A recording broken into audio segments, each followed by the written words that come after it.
Лансер 9 на ремонте. Вчера притянули машинку на эвакуаторе. В общем, по словам человека, ехал он по трассе, с 3 на 4 переключал и обратил внимание, что машина перестала ехать. При нажатии на газ просто поднимались обороты. Он остановился, и в итоге такая дилемма у нас на всех передачах. Первая, вторая, машина не трогается. Говорит, никаких посторонних шумов не было. В общем, сейчас будем разбираться. Снизу у нас здесь все привода на месте. Шуруса не порассыпались, привода не пообламывались. В общем, придется, видимо, нам снимать КПП. Походу у нас что-то со сцеплением. Ну вот с левой стороны единственное есть люфт на шурусе. Видите, какой большой. Но опять же он в зацеп идет. Машина не едет не поэтому. Но шурус надо будет заменить. Снял КПП. Видно, что что-то тут летало. Коцочки видно по всей коробке. Выжимной у нас живой, здесь все целое. Вот такой вот кусочек у нас металлический лежит. Так вроде смотришь, на вид все нормально. Если подергать за центральную часть диска сцепления, видно, что-то там произошло. Сейчас сниму корзину, посмотрим. Вот такая красота у нас с диском сцепления. Оторвала полностью вот эту демпферную часть. Напишите в комментариях, как вы думаете, почему оторвала. Вроде мужичок лет 55 не должен был вываливать этой машине.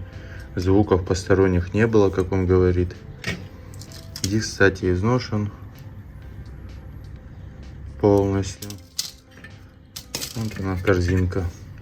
Состояние тоже уже довольно-таки сильно выело. В общем, пробег у этого сцепления довольно большой, я думаю. Маховик у нас в нормальном состоянии, замены не требует, это хорошо. Потому что я как-то пробивал недавно по ВИН-коду, оригинальные маховики смотрел, писало, что нету в наличии. И, кстати, аналоги тоже почему-то никакие не выдавало. Запчасти привез он свои. Масло в коробку зиковское, комплект сцепления Триали и шрус внутренний левый Асла. Ну, запчасти качеством, конечно, вы сами понимаете. Особенно вот это триалевское сцепление, не знаю, сколько оно отходит. Говорит, люковское было 12 тысяч, а это что-то там 6,5, около 7 тысяч. В общем, сейчас все собираю, ставлю коробку на свое место и посчитаю, сколько запчастей и работа вышла. Пыльник на внутреннем шрусе целый, но единственное, послушайте, он не герметично сидит, либо хомут плохо стянут, либо сам пыльник по изгибам не подходит. Слышно воздух, то есть, скорее всего, влага попадала туда с грязью. Вот такой вот люфт.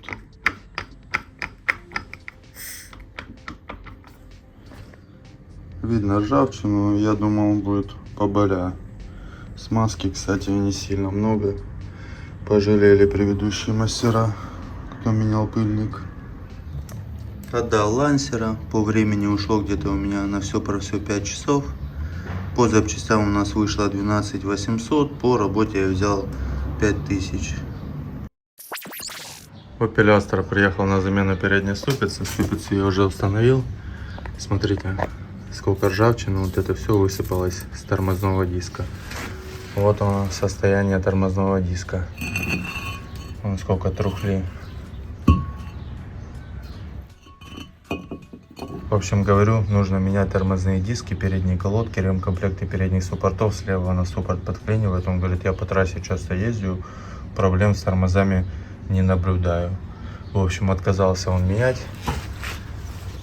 Ну и суппорт, поршень суппорта, посмотрите. Все повздувалось, все в коррозии. Задние тормозные диски. Состояние тоже печальная. И машина, в принципе, смотрите, сколько гнили. Уже вся пошла гнить. Где она ездила, я не знаю. Снизу тоже тут непонятно, что все на хомутах. Держится бампер, что ли, или что это держится, туманка. Течь у нас с рулевой рейки. Здесь у нас течь с коробки, с шланга, причем смотрите, здесь какие-то соединения на хомутах, все это мокрое. И здесь тоже охлаждение коробки колхозили. Короче, за машинкой не смотрят. Подрамник тоже пошел уже слоиться, гнить. Вот это походу антикор сверху. Кто-то замазывал, и все под ним гниет. Вот правый тормозной диск, смотрите. В общем, менять он ничего не будет. Доделаю ступицу и отдаю обратно владельцу. Элантра сегодня на ремонте. В общем, женщина пригнала с проблемой стук при вращении руля. Ну, при резком дергании влево-вправо, сильный стук. В общем, до этого ремонтировали эту машинку на другом СТО. Как она сказала, ей заменили рулевую рейку, поставили Мандо, там 26 тысяч отдала она. Также рулевые наконечники, шаровые, все поменяли. И причина стука не ушла. То бишь, она приехала с одной проблемой, они все поменяли, но эта проблема не ушла. Ну, кто ездит на корейцах или ремонтирует, знает, что у них проблема с электроусилителем. А в частности, вот с такой вот муфтой. В ней у нас и проблема. Не знаю, зря они меняли рейку здесь или не зря. Она больше 30 тысяч отдала за все. Я подраскидал, сейчас вам покажу. Вот так это все выглядит. Полностью рулевую я не вытягивал, рулевой вал не отсоединял. Просто открутил, опустил. Места здесь достаточно, чтобы открутить моторчик электроусилителя. Вот смотрите, во что превратилась вот эта вот резиновая звездочка демпфер. Ее разорвало просто в щепки. Вот она и сама причина стука. Эта звездочка стоит 250 рублей, 300 в оригинале. И плюс смазка к ней рублей 300 специально идет. Я вам сейчас покажу. Ну, смазка у меня была. Я ее не заказывал. Намажу. Там той смазки хватает намного. Таких звездочек заменить. Это я себе еще заказывал на седан.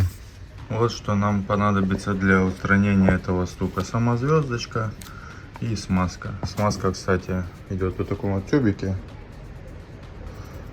Похоже на какой-то силикон, но единственное, она липкая, как будто с клеем.